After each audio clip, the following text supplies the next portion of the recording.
Good evening, all. Welcome to ISA online PG classes.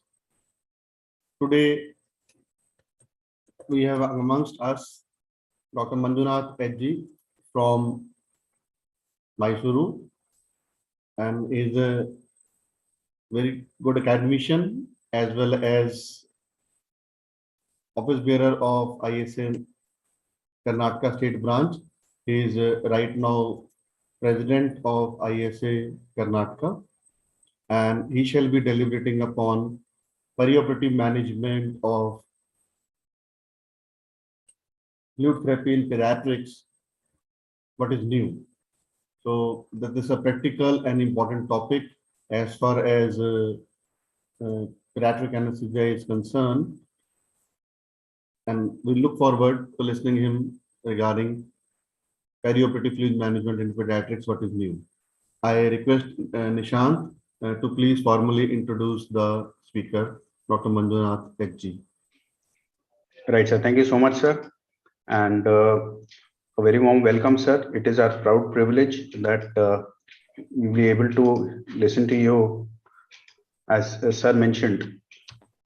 So our speaker for today is Dr. H.G. Manjunath, sir. He is the professor and head of department anesthesiology at the Mysore Medical College and Research Institute in Mysore.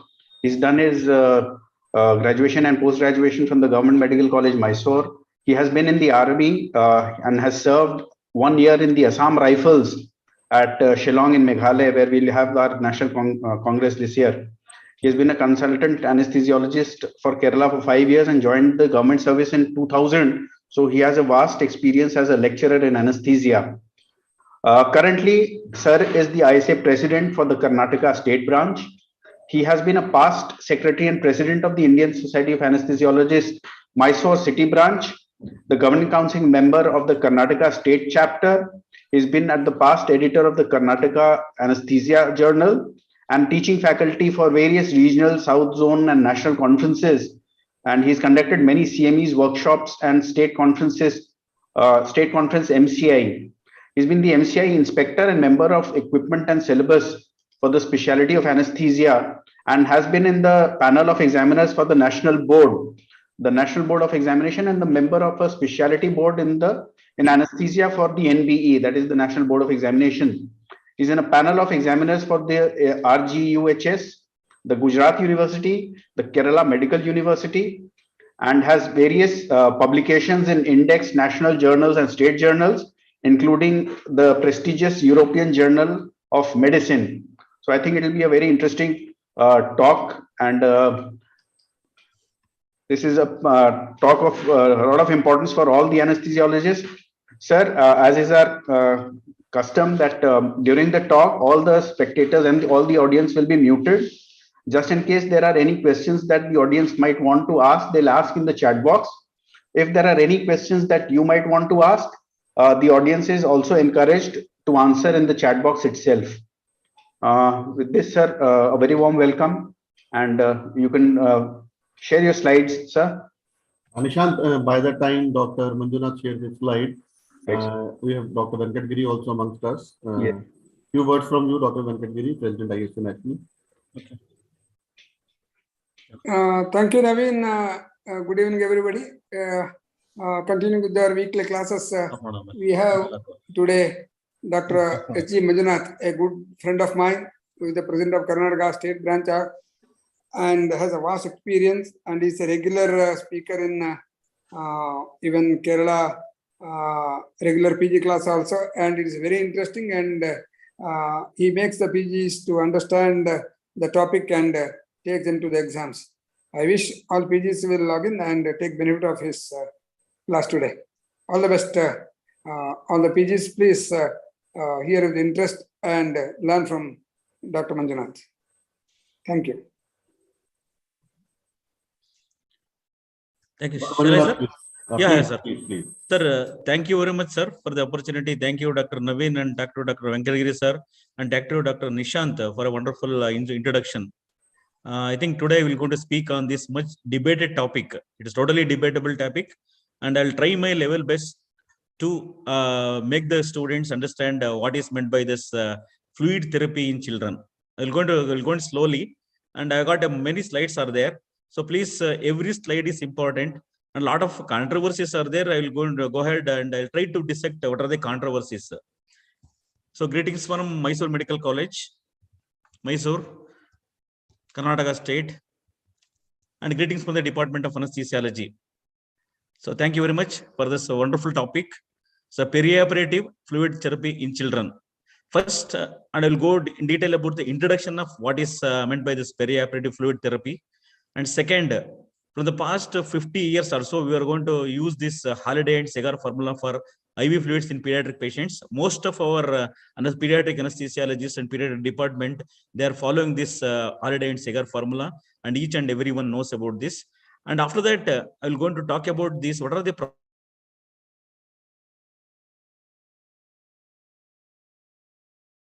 these problems? And later I will going to talk about the newer guidelines, especially the Germany and China, the Association of Scientific Medical Societies in Germany guidelines and China guidelines are there.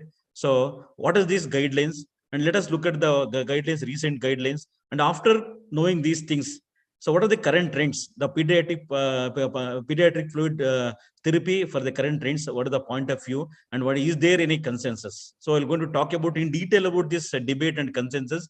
Later I will go to conclude my talk. So I think I'm going to start our introduction part.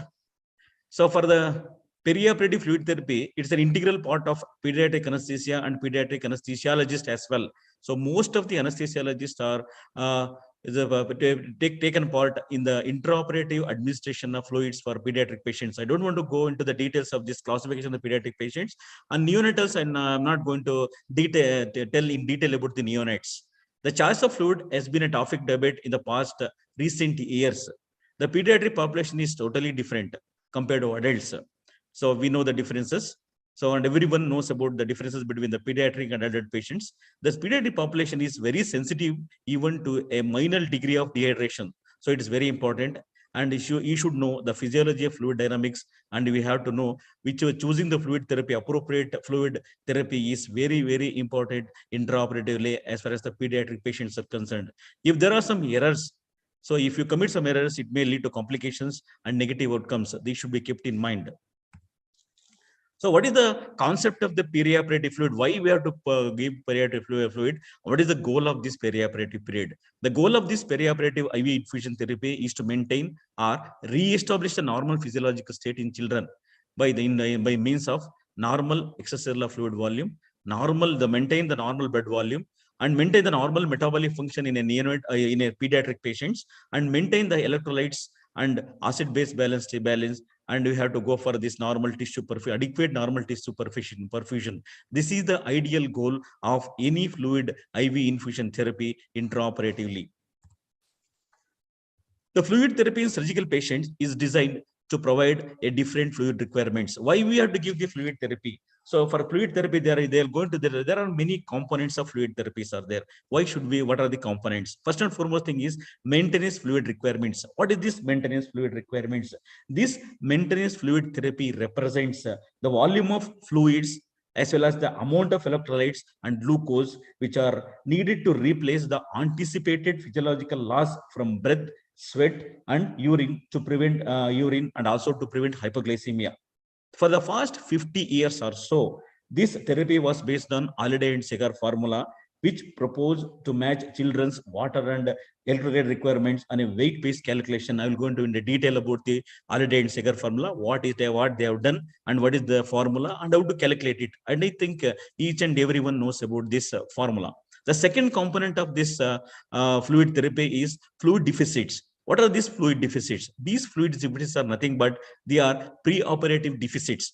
The patients are posted for surgery and they're posted for fasting. The fasting period will be taken as the fluid deficits. And if the children has any diseases, example, GI losses, renal or cutaneous losses, or hemorrhage and third sphere losses, these third sphere losses are nothing but these are the extracellular fluid losses resulting from the trauma and surgery. So they're going to talk about in detail about this third space loss, and also to maintain adequate tissue perfusion and to counteract the effects of anesthesia, we need fluids. So these are the main components of fluid therapy as far as the intraoperative fluid management of pediatric patients are concerned. Everyone should know about these components.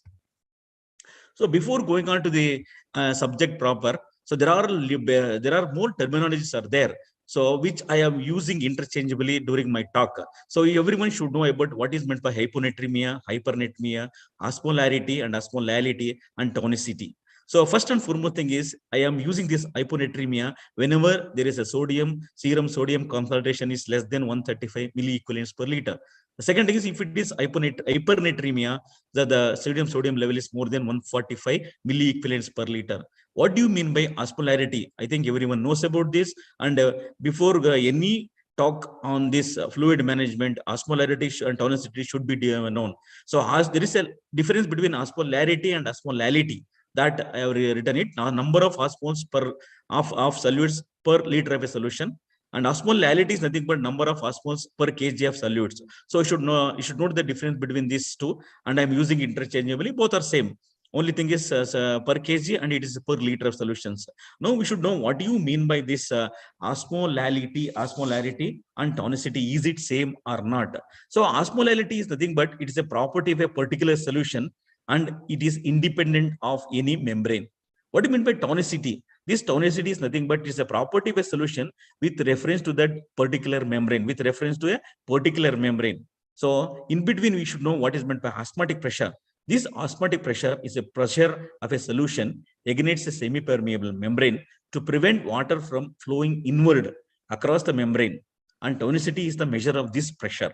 I think, hope I am clear. So I will repeat once again. Osmotic pressure is a pressure of a solution against a semi-permeable membrane to prevent water from flowing inward across the membrane, and tonicity is the pressure is the measure of that pressure. The ability of extracellular solution to make water move into and out of the cell by osmosis is known as its tonicity. Now I think I am clear about what you mean by osmolality and tonicity, and you should know in detail about this. So coming to the historical background of this Halliday and Segar formula, which we are using it, there is a landmark paper in 1957, Halliday and Segar proposed on the water fluid therapy in pediatric patients. So especially on the maintenance fluid requirement in children, I set the basis for the current practice. We are using it from the past 50 years. This article describes the relationship between the energy expenditure and physiological fluid losses. Both Halliday and Segar, they investigated the patient. They find out that the metabolism, they find out the metabolism in a resting place and in the activity of the child.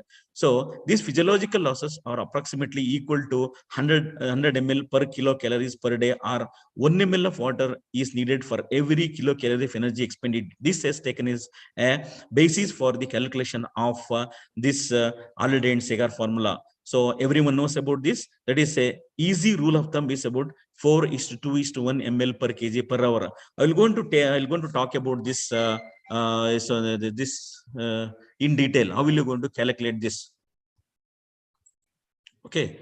So this to estimate the maintenance holiday and water requirements. So I think now you know what are the difference between the holidays. So this Halliday and Segar formula, the fluids, there are three components: fluid component, electrolyte components, and the glucose components. All the three are important as far as the fluid therapy is concerned.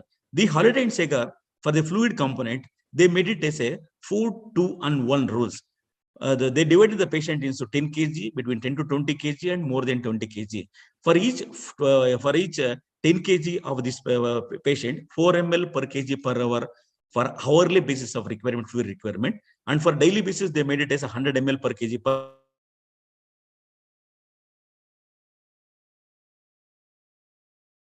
Again, from between 10 to 20, 2 ml per kg for every kg. They made it 40 ml plus 2 ml. So totally you got. So how will you calculate? For example, for a 5 kg infant, maintenance hourly fluid requirement would be like this. For 10 kg, 4 into 5, that is 20 ml per hour. The daily rate will be 20 into 24, that is 480 ml per day. So per hour is different and 4 into 4. For a 15 kg, how it will be? Just look at this slide. 4 into 10 is 40 ml. Plus for next 10 kg, that is 5 kg, 2 ml will be added to that. That is 2 into 5. The total you got 40 into 10, that is 50 ml per hour. So if you multiply by 24, you will going to get 1200 ml per day. This is the fluid requirement as per the Halliday and Segar formula. We are using it. You have to calculate it and then you have to infuse it. So next we will. So once again, they calculated for electrolyte also they calculated. Though they compared the cow's milk and the human milk for the electrolyte requirement based on the calorie expenditure. So for that, they calculated the sodium requirement is 3 milliequivalents per 100 kilocalories per day. And the potassium and chloride will be 2 milliequivalents per 100 kilocalories per day. The recommended fluid along with electrolyte required was in vogue, and it is in for nearly 50 years. And so we using is a pediatric maintenance solutions. So we are using in our India, isolate P is using, and also we are using normal saline, and also we are using ringer lactate from the past 50 years. So nobody has questioned it. In United States, 5% dextrose with 0.2% saline was used. So what the idea of this is the osmolality, which is nearer to the plasma. So we refer definitely we used to use the fluid which is nearer to the plasma of any fluid. So fluids, electrolytes, and glucose solution should be equal. So a lot of problems are there. So let us know what is that. So what are there are some first and foremost thing is in 1988, Lindahl et al. They found that energy expenditure during anesthesia was 50% less than that calculated by Halliday and Segar. This is the first. There are many papers. There is a consensus. 50 years there is no problem in this. There is a uniform consensus, and we used to use this Halliday and Segar formula in day in and day out in a pediatric anesthesia intraoperatively. But there are some consensus has existed for a long time for this. But after some time, several papers on several complications of perioperative infusions have been published in the recent years, raising some concerns on this topic. So what are these? First one is Lindahl. So they said that, so as far as the energy consumption is concerned, they considered this energy expenditure in a normal kid. In a patient who is admitted to ward, admitted to hospital, this energy expenditure was 50% less. That is the first thing they highlighted. So what are the other drawbacks which we are using it? So post-op hyponatremic encephalopathy is one of the important complications which is involved in the Halliday and Segar formula for fluids. In the last decade, more than 50 reported cases of death and mortality as noted as a consequence of this hyponatremia, which is questioned the legality or questioned the Halliday and Segar formula. The isolate P, which we are using it in and day out for the pediatric patients, is isotonic, and in vitro it becomes hypotonic when the dextrose is metabolized. This expands the intercellular compartment and with a liter compartment, and it causes and it is only the free water which is enters over 1 liter of free water will be there. So water will be in the water will be left out with this isolate P. So what is the problem with this? Why there is hyponatremia, and why is this? Hyponatremia is very definitely dangerous to the pediatric patients. So what is the problem is? Let us see what the problem is. This infusion of hypotonic electrolyte solution. Example, the normal saline is hypotonic. So whenever you infuse these hypotonic solutions, there is elevation of stress-induced elevated ADH, that antidiuretic hormone levels will be increased in pediatric patients. Why there is an increase? There is an osmotic elevation of this because of a pain, because of the stress, and because of the operations, because of this scheduled operations and the fasting. So these things are important. Non-osmotic elevation of ADH will be there. Because of this ADH, the kidneys will going to have inability to excrete free water. So free water will be free water will be there. Now this will cause dilutional hyponatremia. So patient will go for post-operative dilutional hyponatremia, and this may cause of cerebral edema and respiratory insufficiency in pediatric patient. This is the one proposed theory, and they called it as because of this hypotonic solutions. So many patients are post-operatively, the many children that they are post-operative encephalopathy. So second common complication is hyperglycemia. So we are used to have 0.2 normal saline along with the 5% dextrose. Earlier, we used to use 5 to 10% dextrose, and there are a lot of controversies regarding whether the hyperglycemia is useful or not. The pediatric patient, because the fasting level and the pediatric patients are less prone, they are more prone to develop hypoglycemia. That was the thing which is there in their mind earlier. They used to as 5% dextrose along with the saline. So this may cause hyperglycemia. This due to the use of this one, So this hyperglycemia, there are many documented evidence and there are many literature says that these patients will go for hyperglycemia, and the hyperglycemia is very much dangerous to the brain, and it can cause brain ischemia and anoxia due to anaerobic glucose metabolism and intracellular acidosis. They propose that this hyperglycemia is very dangerous in pediatric patients. It also causes osmotic diuresis, which can leading on to hypovolemia in these patients. This is the second complications, and this is the second thing which highlighted as far as the holiday Segar formula is concerned. The third thing is energy requirement. In a hospital child, as I said earlier, the energy expenditure and because it is reduced to 50%. Why? Because these patients, the metabolic rate is reduced by catabolism because of the problem inherently because of the problem which they have, and at the same time they will be immobile because of the anesthetic agents or any other sedatives and the patient will be paralyzed because of the anesthesia. So the energy requirement will be coming down by 50%. So this holiday and Segar formula, they advocated that they will going to have the energy requirement. Accordingly, they will going to calculate the fluid requirement. And the fourth important complication is their overestimated actual fluid requirement. In a perioperative period, various parameters like stress, pain, etc. can lead to SIADH, and along with that, there will be a decrease in the insensible water losses, which leads to water retention. Already, patient will be the hypotensive solution. As I said, isolate P will go into add water. At the same time, there is a inability of the kidney to secrete the free water, and ADH level will be decreased. So, in effect, patient will go for dilutional hyponatremia. So what else the things? So because of these complications, because of this thing is there now. So in 2006, a lot of scientific papers are published, and the scientific working group for pediatric anesthesia, what they did was the German Society of Anesthesiology, Intensive Care Medicine published some guidelines, recommendations based upon the study group. So their objective is to ensure a simple, effective and safe perioperative intervention fluid therapy in children. So let us see what is these recommendations, how they come across, what are their recommendations compared to holiday and Segar. Later we're going to have a debate on this topic. So what they suggest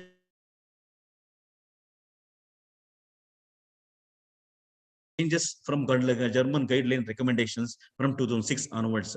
They advocated what you known as balanced isotonic electrolyte solutions, which mimic the composition of extracellular fluid volume more closely, have replaced these ringer lactate and normal saline solutions.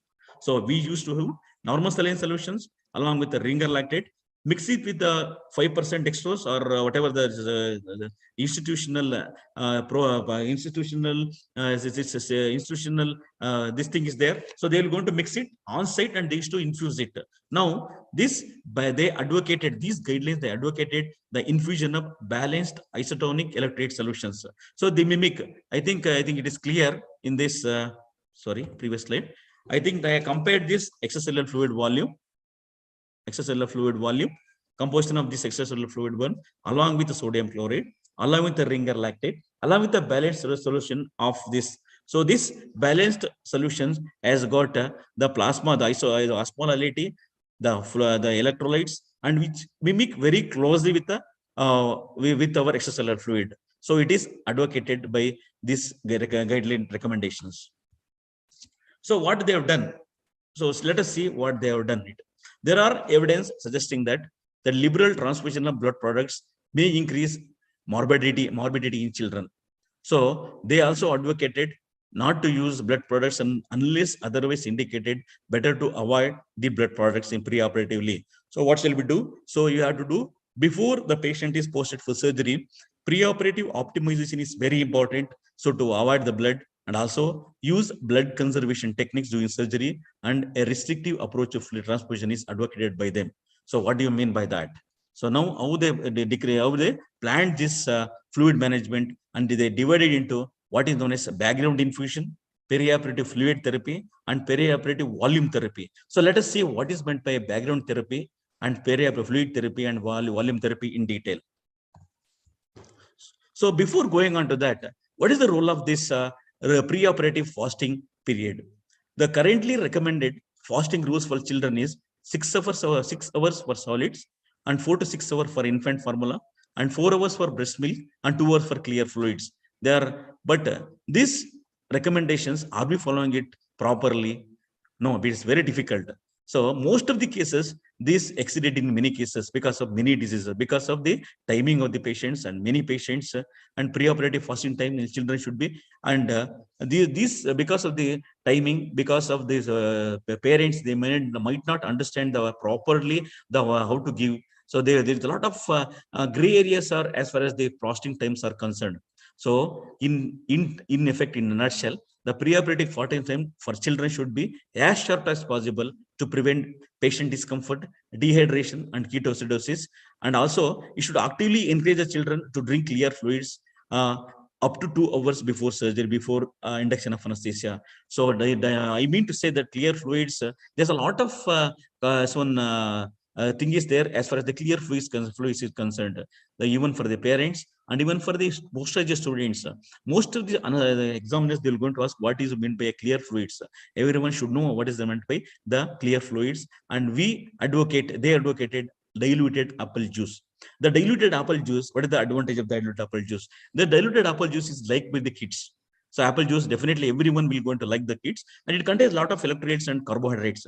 This carbohydrate is a source of sugar, so they will not go in for hypoglycemia at the same time, and it contains necessary electrolytes also. Definitely there are some studies which concluded that diluted apple juice is an ideal drink before the induction of anesthesia, and it is advocated by all up to 2 hours before induction of anesthesia. If fasting symptoms are reduced and child can drink sufficient amount of fluid undergoing short procedure, then intra-fluid therapy is not necessary at all. This is the one thing they also advocated. They advocated the procedures also. If the procedure is less than 1 hour, there is no need to give a fluid therapy at all. If the surgery is more than 1 hour and the patient is expected to take orally within 24 hours, they advocate no need to go for the IV fluids. So perioperative fasting times for children should be as short as possible. So this thing is there. Now coming on to the background infusion. So we'll go back to the background. What is meant by background infusion? Why the background infusion should be given? This background infusion should meet the normal fluid and glucose requirement during the course of the perioperative fasting time. This fasting time will be there. That should be met by the background infusions. What they advocate? They advocated that the balanced isotonic electrolyte solution with 1% glucose, with an 1% glucose, with an average infusion rate of 10 ml per kg per hour is recommended. This, please keep it in mind. The balanced isotonic electrolyte solution with 1% glucose, with glucose or without glucose, they'll advocate it depending upon the requirement. Usually, a normal kid with a normal ECF and normal extracellular fluid, no need to give glucose at all. They advocated. So there are a lot of studies saying that nowadays these patients, normal kids, will not go in for hypoglycemia or hypoglycemia. Both are dangerous. We're going to discuss in later in the part of my presentation. So normal isotonic electrolyte solution with per glucose will definitely have, with a 10 ml per kg per hour, will definitely have a very good advantage intraoperatively for a normal surgery. So background infusion should be adjusted to the actual requirement of this patient,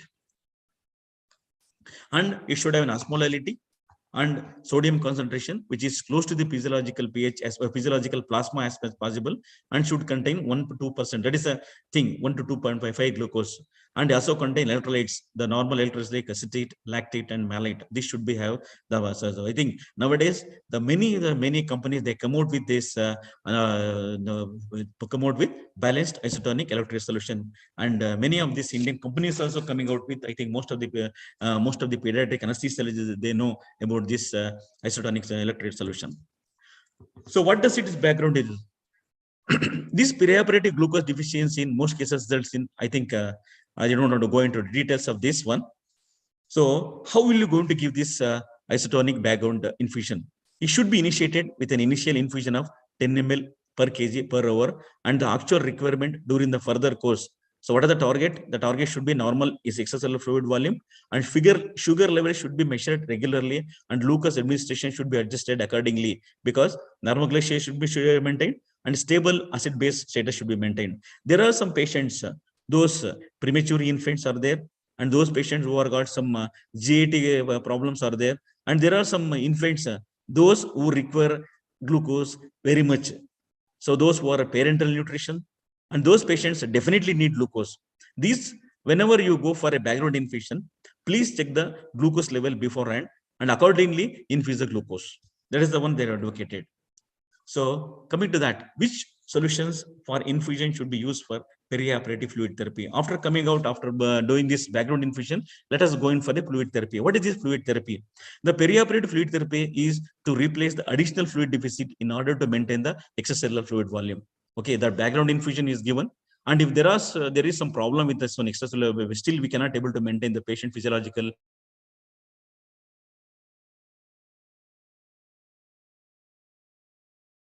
additional fluid deficit. So in order to maintain that, small children have a larger extracellular fluid volume than adults. That is the reason why we have to go for that. And at the same time, sorry, but the composition of the ECF is similar in all age groups. The small kids, excess fluid compared to adults, it is large, but the composition is similar. So you can use both. The infusion fluids can be used for both children as well as the adults. Compared to ECF, ringer lactate solution is hypotonic. So they were compared. We have used the ringer lactate. We have used earlier, we had a sodium chloride. What is the problem in this? So infusion of large volumes may reduce osmolarity and results in hyperchloremic acidosis. So whenever you use a normal saline or whenever you use hypotonic solutions like ringer lactate, we have a lot of problems in this patient. So you should be very careful using this. After using a background infusion, you go for a fluid therapy. Before that, let us discuss what is about the normal saline. So I have given this. So if you use a normal saline, is this really normal? So there are a lot of problems are there. So chloride concentration, chloride is one sodium concentration, both are 154 milliequivalents, but it is not undesirable. It causes a lot of acidosis. So electrolyte disturbance, a lot of problems will going to happen in this normal saline. So when they once again they compared the isotonic normal saline, isotonic electrolyte solution versus the normal saline, they find that this isotonic fluid is much better than this normal saline. So this normal saline also causes a lot of problems. Acute kidney injury, renal replacement therapy is more in these patients, and death also. A lot of death has occurred because of the complications which I highlighted earlier. So there's even ringer lactate also causes a lot of problems. Acidosis, hyperlactatemia, and hyperglycemia. These are also dangerous to the pediatric patient. So for that, this valent electro solutions was indicated, and this fluid therapy, this solution can be given as repeat dose infusions. Once again, first you have to start with a 10 to 10 ml per kg per hour. If required, you can go for repeat dose infusions to normalize extracellular fluid volume in a dose of 10 to 20 ml per kg per hour until the desired effect is reached. In patient with circulatory instability, balanced isotonic electrolyte solutions without added glucose can be given as repeat dose. So if at all, if you want to give it a repeat dose, you can skip the glucose level, and you can plain electrolyte solution can be given as a repeat dose in the dose of 10 to 20 ml per kg per hour. So what do you mean by volume therapy? So you are given background therapy, you are given some fluid therapy. Now come to the volume therapy. So this volume therapy is nothing but in a patient with a circulatory insufficiency or circulatory instability, or if the patient is bleeding and you need to normalize the blood flow very fast, because these pediatric patients are more vulnerable. You have to maintain the normalize the blood volume, and you have to be, in that way you have to go for the adequate cardiac output.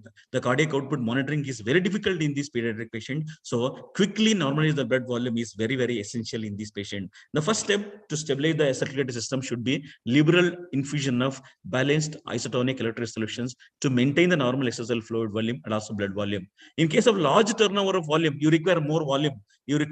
So those things, monotherapy with the crystalloids results in interstitial fluid overload. So with edema dilution, this is the effect. If we go on infusing the crystalloid solutions, this isotonic solution, there is a chances of interstitial fluid overload, and the chance of pulmonary edema will be there. In that case, so oxygen carrying capacity is also decreased. So in that case, you can go for colloids. So as a second safety mechanism to increase the blood volume. So for that, which one to choose? Artificial colloids are as compared to balanced isotonic electrolyte solutions are more effective, and they are also associated with an increased adverse reactions. So they are also increased. They are also have some problem. But if you want to stabilize the blood volume, you need to go for artificial colloids. In children with hypovolemia, colloids can be used intraoperatively at a moderate dose of 10 to 20 ml per kg per hour. So where colloids alone are not sufficiently effective and blood plasmas are not indicated in these patients. So there are the safety profile of these colloids have been nowadays advocated, and there is no need and there is no complications as such as far as the hydroxyethyl starch is concerned.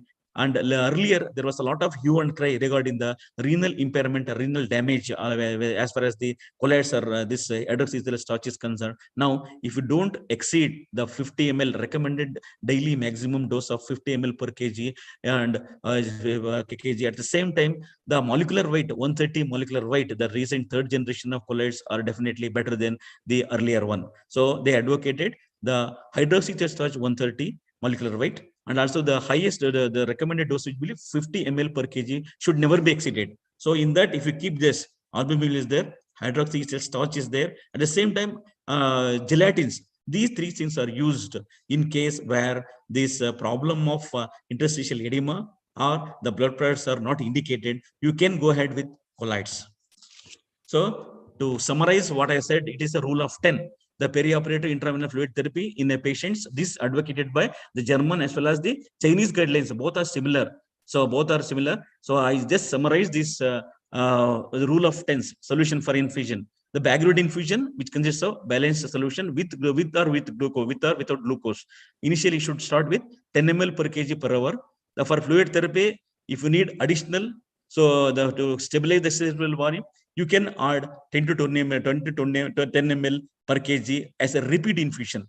So volume therapy, if the interstitial edema, chance of interstitial edema is there, or blood pressures are contraindicated, you can go ahead with the colloids in the dosage 5 to 10 ml per kg initial. And at the same time, if there is a absolute indication of blood transfusion, go for blood transfusion. So you have to RBCs, fresh plasma plasma, and thus those things should be given whenever there's indicated absolute indications are there. So just for the sake of these postgraduates, I want to share this slide. So how to monitor these children whenever you give the fluid therapy? So monitoring is very much essential. So as far as our anesthesia is concerned, monitoring. So there is no second doubt. There is no second. There is no substitute for monitoring. So even there are many monitoring devices have come, and there are many electronic gadgets are there, but nothing can be replaced in anesthesiologists who can monitor. So in children, blood pressure within the or near lower end of the normal range does not guarantee the sufficient cardiac output. So our aim is to maintain the cardiac output. Intraoperatively, anesthesiologist is to maintain the cardiac output. He has to see the cardiac output. The hydration state can be assessed by clinical examinations, intraoperative basic monitoring. So the clinical examinations, each and everyone know about these, the capillary refill time, the sternum forate, the skin turgor can be used, and frontal illness can also be looked into. So intraoperative basic monitoring, pulse oximetry should be monitored, capnography should be monitored, blood pressure, ECG, and body temperature should be monitored whenever possible. So peripheral venous and capillary blood glucose analysis can also be monitored in a major surgery where the fluid shift is very fluid shift is more. In those major procedures, arterial and central venous catheter has to be put, and ABG has to be monitored hourly basis. ABG has to be repeat ABG monitoring as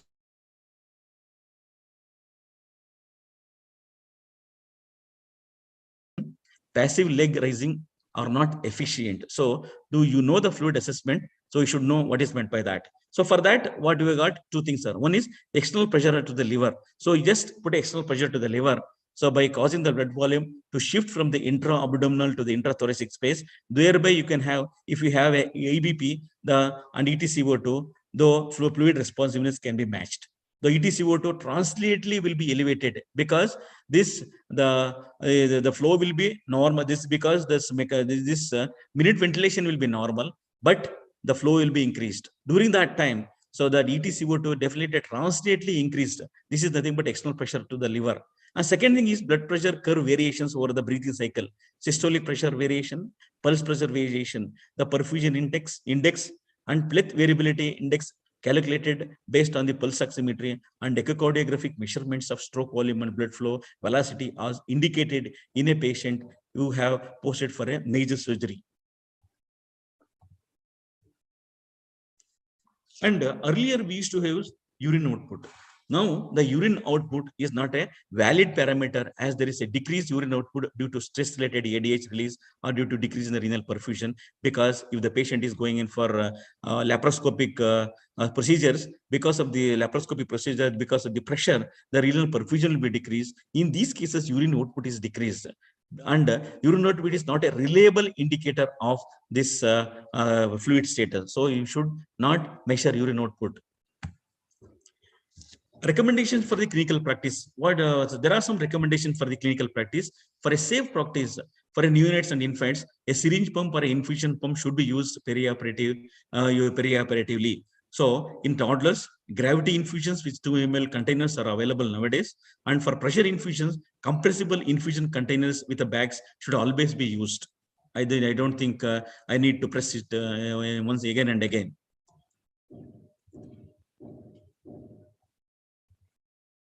Okay. Nowadays, as this newer guidelines, isotonic solutions are recommended during anesthesia. Controversy still exists on the nature of fluid for maintenance of therapy in post-operative period. So now, as I said earlier, the holiday Segar formula has got hypotonic solutions. Glucose is very high, and the flow is also very high. So 3 things: glucose, the fluid, as well as lateral content. All the 3 has got a problem. So after that, this Chinese guidelines and this German guidelines advocated to you go for isotonic solution in the form of balanced crystallite solutions.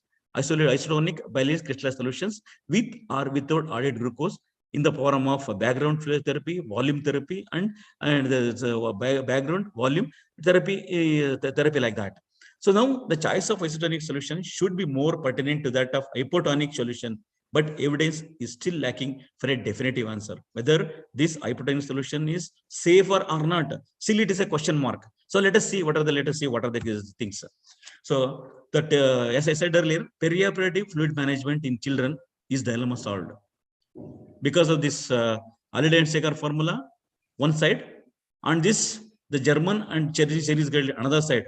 So is it uniform? And is it the problem is solved? As I said earlier, tonicity problem, sodium chloride content, these are things are there. Still a dilemma. It's solved. Let us look at this. So there are many studies. Use of isotonic solution for infusion results in a lower risk of hyponatremia with possible encephalopathy and cerebral edema is coming down. So there are a lot of studies are there. And still there are still more studies regarding tonicity. So hypotonic to isotonic lateral solutions, the problem is solved. The glucose concentration is from 5%, it is reduced to 1 to 2.5%. And to avoid electrolyte and glucose imbalance, so they recommended this. So now, whether it is solved? Yes. Tonicity, hypotonic to isotonic, seems like dilemma is solved superficially. Let us see what is going to happen now. So regarding sodium concentration also, as far as the osmolality is concerned, sodium concentration is concerned, it is close to the physiological range as possible. And isotonic, as far as the German guidelines solutions, those have got near to the normal sodium concentration or the normal of plasma. They think that this is also solved. And even chloride concentration, the chloride concentration in normal cells is very high. It also causes metabolic acidosis with hyperchloremic metabolic acidosis, which is going to cause. And these things was taken off, and this chloride concentration is less in balanced isotonic solution. So problem might be solved. Yes, low sodium and high chloride. So no sodium chloride as body plasma range seems like dilemma is solved. So glucose concentration, hypoglycemia and hyperglycemia. So both are problematic. Hyperglycemia is problematic because hypoglycemia means this hypoglycemia, this glucose is very much essential as far as the oxygen is concerned, and it can also cause brain damage.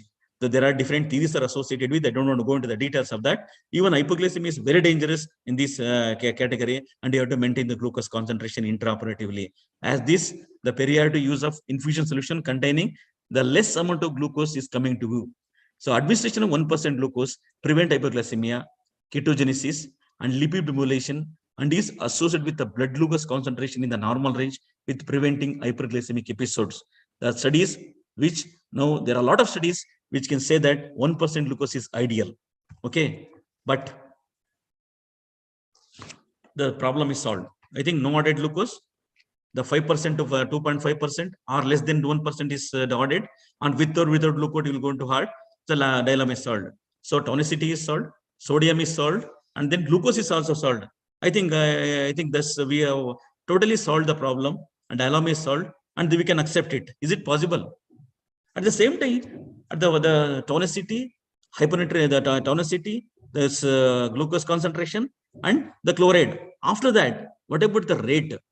So as far as the 4:1 formula, Holiday and Segar formula with the NPO guidelines and also third space laws, they advocated the three components are maintenance fluid requirement, so deficit requirement, third space loss requirement. They calculated three component. Accordingly, they advocated the fluid requirement. Is it too much fluid? We are going to give too much of fluid. Let us see this. Holiday and Segar still in clinical use. Simpler and it is more accurate.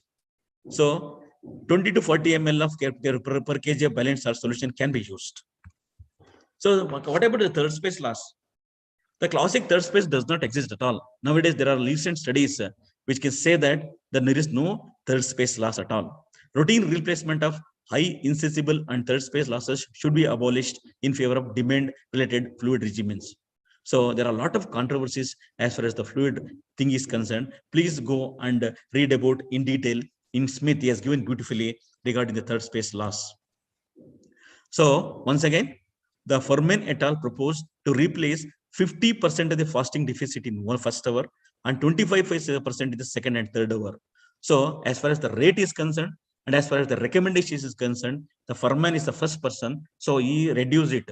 He proposed to replace only the 50% of the calculated fasting deficit in the first hour, and 25%, if at all, if required furthermore, so you have to reduce it to 25%. So what is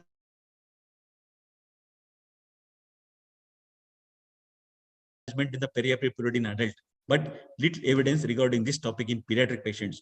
As I said earlier, so pediatric patients are separate. So it is totally challenging area in daily pediatric practice with or without a non-invasive or inadequate monitoring tools in children. The monitoring is a very problematic in these patients and a cardiac output, because the cardiac output mainly dependent upon the blood, the pulse rate, not the blood pressure. So you should have to monitor it very problem, and the cardiac output has to be monitored properly in these patients. So are we complete the dilemma? So the goal-directed concept is also emerging nowadays in pediatric patients. Restricted versus liberal intraoperative fluid also indicated also is in the vogue, and there are a lot of papers which is coming out with these two topics at all. So still, and isotonic fluid is not guarantee. It will not guarantee that the hyponatremia will be avoided in pediatric patients. So one thing is this isotonic fluid, which I have advocated German and the Chinese guidelines, will not guarantee that this hyponatremia will not going to happen in the pediatric patient. And at the same time, goal-directed therapy is in vogue nowadays coming up in pediatric patients. And there are a lot of things restricted versus liberal fluids. So still, it seems like dilemma still persisting. What is the dilemma? Still persisting. So isotonic fluids does not always prevent that hyponatremia. What is that? What is meant by desalination phenomenon? What do we call it as desalination phenomenon? Steele and colleagues conducted a study in 22 to 30 women with urine losses and urinary, as far as this desalination phenomenon is concerned. What is this desalination phenomenon? So desalination phenomenon, nothing but urine losses could be one possibility. What is it? Urine losses. Hyponatremia was caused by generation of hypertonic urine in the presence of ADH. So almost always, the ADH is the culprit. Because of this non-osmotic secretion of ADH, because of the pain, because of the surgery, because of the stress-induced release of ADH. So this hyponatremia, because of the generation of hypertonic saline, once again, even if you give isotonic saline isotonic fluid, though it does not guarantee because of this desalination phenomenon, which led to the detection of free water. So there are always free water is a culprit. And even though this, because of the desalination phenomena, free water will going to be added to the body, and will not guarantee that hyponatremia in a patient with isotonic saline. So is it possible to find a consensus? Is it possible? So there are different views are there. So isotonic fluid defenders, what they said, let us look into that. The isotonic fluid, this German guidelines, what they advocate. The safety of hypotonic fluids has never been evaluated prospectively for nearly 50 years. So they said, we are not evaluated at all. So Mortis and Ayush, they conducted studies. So with that study, isotonic saline in 5% dextro in water seemed to be the safest. They advocated that. In view of dangers of hyponatremia in the context of ADH with hypotonic fluids, which is administered intraoperatively for the pediatric patients, so they advocated that these patients should be monitored sodium levels regularly. So if you have the sodium levels equal to or more than 140 millimeter mercury, 140 millimoles per liter, please start on isotonic fluids. And if the sodium level is below 140 millimoles per liter, you start on hypotonic fluids. So what is their problem? So look at this. Initially, if the sodium level is normal, you go for hypotonic fluids at all. So that is the defender's point of view. Now, what are the limitations of this defender's view? There are some 3 important limitations as far as this fluids is concerned. One, the neonate differ from older children, and the recommendation does not extend to this group at all. As these questions should be answered by these defenders. The children with ongoing free water losses, or if there is a free water deficit, already if it is there, it require a more hypotonic fluid rather than isotonic fluid. Children with fluid and sodium overload, because if the patient is already having congestive cardiac failure, or if the patient is having CCF, or if the patient is having renal failure, the fluid and sodium restriction is of paramount importance, and you better to paramount importance. So these 3 questions should be asked by the defenders, that is isotonic defenders point of view. Now say, what is that hypotonic defenders will going to say now? The Holiday and Segar changed their recommendations recently. The Holiday and Segar, they know that their problem, it was highlighted, and they recommended, what they recommended this, they correct the fluid loss with 20 to 40 ml per kg normal saline. They recommended that. This is the recommendation by Holiday and Segar recently. They recommended to give half of the average maintenance fluid, that is 50 ml per kg per day on the first day, and monitor the sodium levels in the subsequent days. If at all, if the fluid is needed in the subsequently, you monitor the sodium levels, accordingly infuse it. They advocated these 2 important things. If urine output is less than 1 ml 1 per kg per hour because of this ADH culprit, the daily volume requirement is 40 to 50 ml per kg per day. This is the recommendations of this Holiday and Segar. Once again, they came out with the recommendations, and this is the hypotonic fluid response defenders point of view. So is it a fluid choice matters? Still a debate?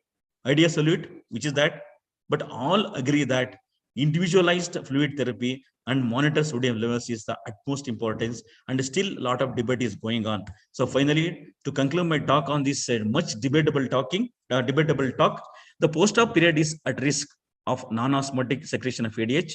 Hypotonic fluids in this context is at risk of hyponatremia. That's the first point I want to give it to as a take-home message.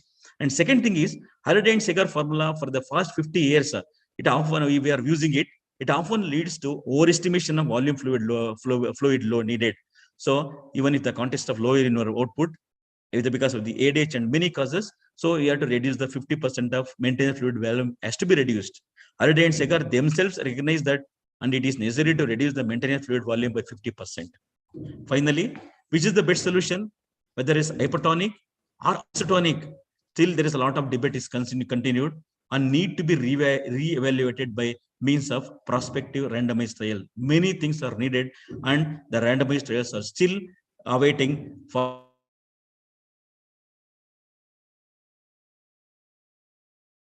hearing. I'm ready for any questions. Thank you, sir. That was a really top quality masterclass on pediatric fluid management in the perioperative period. Sir, we encourage all the listeners to ask their questions in the chat box. And in the meantime, sir, what we'll do is after the discussion of the questions, we will allow all the listeners to unmute themselves.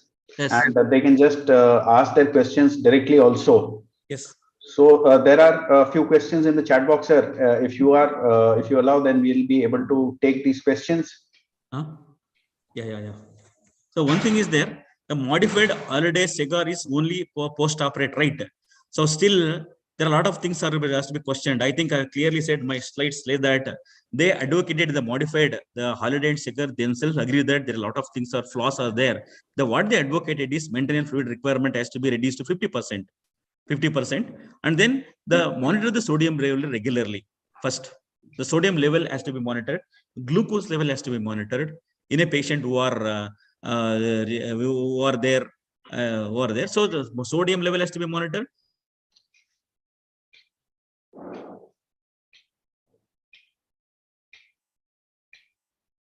So, sir, these are which fluid are using it, monitor. So there are a lot of things are there. Institutional, I think practice, there are many institutions which they have got their advocated and institutional practice are there. So I think in our institute, what we are following is, we have the Baxter and this Freshness Kabi, they come out with this isolated isotonic balance solutions with or without glucose. So we use either ringer lactate or normal saline we use. 0.9 normal saline with added dextrose we'll use. If at all, as I said earlier, balance solutions. But these Indian companies that they're coming out now. I think Baxter is coming out, Freshness Kabi is also coming out, and you can use it nowadays. You can change it as per your institutional protocol. There are many protocols. You have to have your own protocol. Right, sir. So a little bit, the voice is breaking sometimes. This question was asked by Dr. Navneet Janagal. Which fluid are we using in our practice for minor procedures? As you've answered right now. There are some other questions, sir. Aisha Mohammed wants to know the examples of some balanced salt solutions. No, this example balance solution, they are very closely associated with, I think examples I don't want to advocate because, so this is a commercial, I don't want to commercialize this. Both Baxter as well as Freshness Kabi, they are come out with, one thing is plasmolite solution is available nowadays, plasmolite. That is a Baxter, that plasmolite solution is coming available. So that's, you can talk to the people concerned. They are coming out nowadays, they are coming out with these solutions. So the pediatric intraoperative solutions are there in the market. They can go ahead and they can purchase it. Actually, I have put it, I taken out it because I don't want to go with the conflict of interest is there. Actually, I put it because many pediatric anesthesiologists or many postgraduates, they don't know what is meant by these isolate solutions. So isotonic isolate solutions are there. So I don't want to respond because if I say Baxter is this Freshness Kabi will be there. So I don't want to go for this controversies. I don't want to go for this controversy. Agreed, sir. Yeah. There's another question by Dr. Shakil, and this is related to this definition of the clear fluid. Again, a lot of questions are related. Is coconut fluid considered as a clear fluid? What is a clear fluid, sir? Yeah, no. Clear fluid is the one which is liked by all. What is that?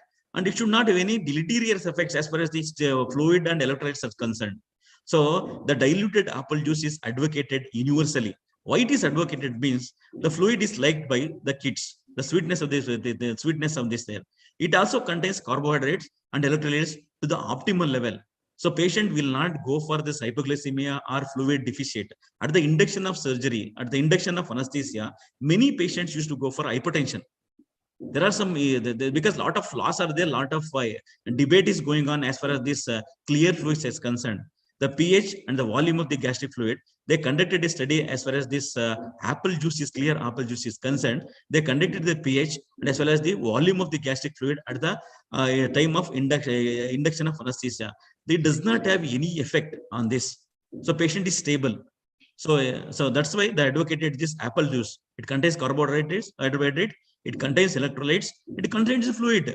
So all the three are there. The patient will not go for any so clear fluid. You should not give this carbonated drinking water, fizzy drink. That fizzy drinks are not advocated. So they have got their own problems are there. So fizzy drinks, carbonated water, and coconut water, they are not allowed. Coconut water contains a lot of potassium. Potassium is very high. So better to avoid. The clear fluid means which gives an ideal thing. So you need fluid, we need electrolytes, we need glucose. These are the three important things whenever you think of fluids. Fluids should be given to maintain the extracellular fluid volume. Electrolytes should be given, and also the glucose should be given. All the three should be given in a proper way, mixed way. So this apple juice contains all the three. Why not? You can give it. This is the advocated universally. Yes, and there was this definition earlier, fluids through which we can read may be considered clear fluid, but then yes, carbonated drinks, fizzy drinks, they may be more deleterious. Yes. So then there is a question by Raylene Diaz. minor short non-bleeding procedures may not need any fluid therapy intraoperatively if the child is allowed clear fluids up to 1 hour preoperatively. So this concept of 1 hour fasting for clear fluids, especially sugar-containing fluids, what is your take, sir? No, as I said earlier, as far as the guidelines is concerned, they clearly say this 2 hours. We want to break that 1 hour. So if some problem arises, medical legal problems, if the patient is go for aspiration, why you want to have? So better to maintain, stick on to the guidelines. So these guidelines are because after giving after the lot of evidence and after a lot of study, randomized control trials, many trials are conducted, many studies are there. So they after that they came out with this 2 hours guidelines. So okay, so why you want to go for 1 hour? So there is a clear-cut guideline says that 2 hours before that, why you want to half an hour, 1 hour? You should not compromise on the children. Children is very important, and children are safe. Children are definitely better, different from adults. So they are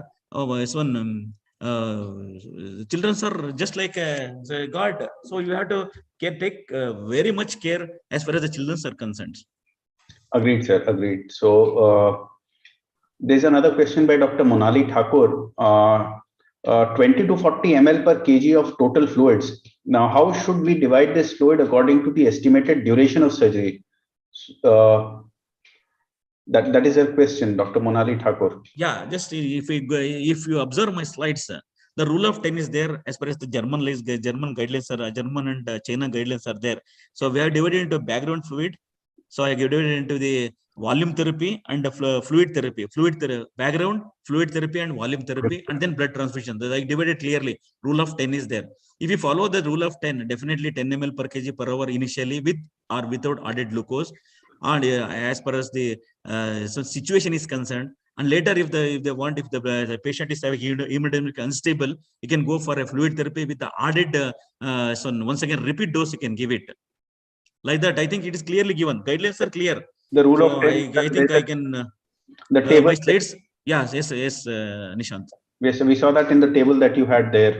Rule of 10. You follow the rule of 10. And as far as the holiday Segar is clear cut. Yes, divided it into 3 components: maintenance fluid requirement, so deficit is a requirement, and thread space loss. 3 things are there. And first hour, second hour, third hour is divided. He has given fluid clearly. The holiday Segar 4:1 formula is divided clearly. Only thing is flaws will be the which type of fluid as far as the electrolysis is concerned. Yes, the other things are very clear in this 4:2:1. Nearly 50 years we are following it. Now it is a lot of things are coming up now. And then there is controversy now. Yeah. So there's a question by Dr. Satvika. If there is no apple juice available, what clear fluid can we recommend? So simple sugar water, that's more than enough. Sugar water is there. So better to go for an apple juice. So apple is available even in every village also available. We can try to get apple juice. If you inform this one parents, definitely they will going to get it. If nothing is available, for ordinary plain sugar water is enough. Okay. And is 1% glucose available in the market, or do we have to make it ourselves?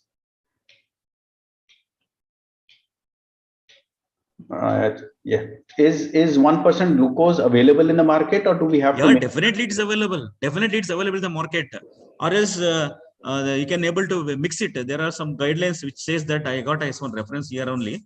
So that I'll let us read out the references how to make a 1% glucose. Yes, Dr. Pavan Kumar wants to know this, whether whether it is available. So if it is available in the market, we can get it. Otherwise, sir will just let us know. So 1% glucose, 6 ml glucose, 40% of 6 ml glucose in 250 ml solution. So we're going to give a concentration 1%. Just they can lay it out. 6 ml of 40%, 6 ml of glucose in 250 ml. You're going to get 1%. Okay. 40 ml of 6% glucose in 250 ml. You're going to get it. There is a recommendation. Okay. Right. That you can get it. Yes, sir. Dr. Navneet Janagal, how much clear fluid must we allow? How much clear fluid should we allow? But as per the guidelines says, there is no clear-cut evidence on this, how much of clear fluid says. So patient can drink as much as possible. There is one study says that if the patient is allowed to drink albeit, so that means they say they can drink it. So for example, better not to go for 25 ml. The advocated is 25 ml pH and 2.5 ml pH. That is the pH is 25, 2.5, and the volume minimum is 25 ml. That is the clear-cut advocate is there as far as the aspiration guidelines are concerned. Better to be within 20 ml. Yes, sir. So Guidelines are clear-cut. There are many guidelines which is clear-cut. As far as the pediatric patient is concerned, you should be careful. That's all. yes, sir. There is one such guideline in which they say that up to 5-year-old we can allow around 55 ml. No, better not to go for. But no, better not to go for the. Yeah. So why you want to go for this higher, sir? So the clear-cut guidelines are nowadays is there. Right, sir. Right. Okay. And Dr. Shakil, yeah, Yes. Dr. Shakil, yeah, just as we mentioned, as we discussed right now, there are guidelines in which Dr. Shakil believes that fasting for 1 hour also has been recommended. So I don't know this. I think I don't know regarding these recommendations. So what I know that clearly now the 2 hours is definite. One I think is there to see that. Then I'll let you know that. As far as 1 hour is concerned, I don't know. Really don't know this. See, there was this update in anesthesia. I believe he's talking about that, Dr. Satvik, Dr. Shakil. What is your view on carbohydrate loading drink in children? Dr. No, it is not advocated. Carbohydrate loading is not advocated nowadays because hyperglycemia and hypoglycemia both are dangerous. I said earlier, I discussed. So it should be optimal. Why you want to go for carbohydrate loading? This is not advocated in pediatric patient at all nowadays. It is advocated in diabetic patients, those who are having diabetic patients. So those are there. A lot of debates are going on nowadays. So I said earlier, still it is not clear. Debate is very high and still it is not clear, and better to go for a guidelines. So whatever the guidelines says, that is better because these guidelines are made with a lot of studies, randomized control trials. Many studies are there. They are advocated. So why you want to deviate that? That's all. Yes, sir. Just like that, Dr. Raylene believes that there was this guideline by the European Society of Pediatric Anesthesia. I think this is the one that they have mentioned. And she believes that if one person needs to be prepared, then there might be a scope for error. Apart from that, I believe that there are no other questions in the chat box right now, sir. No, as far as this dextrose is concerned, Nishanta, many studies. So initially they used to use 0.2% with 5% dextrose, the 0.2% normal saline with the 5% dextrose. Now they're coming down. They're coming down up to 1 to 2%. So 1% dextrose or maximum 2.5% they're advocating now. So 5% is nowadays nobody is using as far as the recent guidelines are concerned. And Lucas, there are some studies says that these pediatric patients will not go for hypoglycemia. So they are not going for hyperglycemia. When that is the case, why you want to go for unnecessarily? Why you want to burden the kids with the 5% dextrose? Okay, sir. And there's another question by Dr. Poonam regarding third space fluid. How much would you recommend? And you mentioned that it is not third space loss. There is another controversy regarding third space loss, sir. Yes, a lot of controversy regarding the third space loss. And nowadays, the study says there is no third space loss at all. Earlier, they advocated this. This is nothing but extracellular fluid. This is nothing but the extracellular fluid because of the trauma and surgery. So those are advocated. So looking at this hemodynamic stability, you can go ahead with this infusions. So patient stability is important. Hemodynamic stability is concerned, and a cardiac output monitoring is concerned. And recent trial has enumerated the monitoring parameters.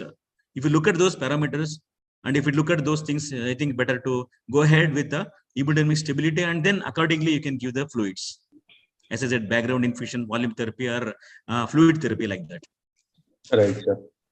And Dr. Priyanka wants to know, based on the new guidelines, 10 to 20 ml per kg of fluid administration should be followed from the first hour of surgery itself? Yes, definitely. Initially only you should start with this. It is clear-cut guidelines are given. So 10 to 10 ml per kg per hour, you should start immediately, right, straight away.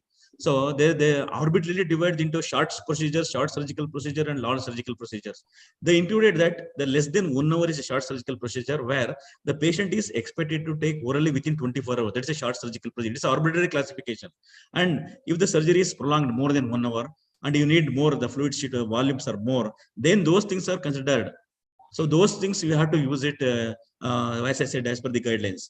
So within that period, there are some studies, there are some guidelines. They did not advocate even IV fluids at all. There is no IV fluids required. For example, circumcision. Why you want to require IV fluids? Unnecessary pricks. So you can go ahead with the within 20 minutes. There are some surgeons will finish it within 20 minutes. So no need required at all. So hernia, they will going to finish it off very fast. So these are there are some lot of things are coming out recently now. Yes, sir. So because pediatric anesthesia, there It is is so challenging. controversy. Pediatric anesthesia is very challenging and a lot of controversies are there. Yes, yes. There are some gray areas still which cannot be answered now. Yes, sir. At this point of time. Years we have followed the holiday cigar. Yes. This question is by Dr. Pawan. Up to what age should we use 1% glucose? Is there any age cutoff limit? I mean, I'm not sure. No, the classification, the infants, infants, pediatric patient, adult, toddlers, the preschool age adults up to 12. So what we are, the classification is there. Accordingly, you can use it. There is no need. If the adults, there is no need at all. So there is classification is very clear cut. The classified the pediatric patient. So as per the classification, you advocate this. So premature infants, definitely you need glucose. Those patients on parental nutrition need glucose. Those patients, pediatric patients with GI losses, and those are the patients who need glucose. Normal patients with the normal surgeries, no need. No need. Right, sir. So with no more, there are many pediatricians. Dr. Satvika believes there are many pediatricians recommending DNS instead of isolate P during the pre-operative fasting period for the maintenance. I think to prevent the deficit. What do you recommend, sir? No, see, as I said earlier, there are a lot of controversies. I said the controversy regarding normosaline. I said the controversy regarding the isolate P. I told the controversies regarding the ringer lactate. Okay, all the three have got a controversies. Whichever the fluid you take, the lot of controversies are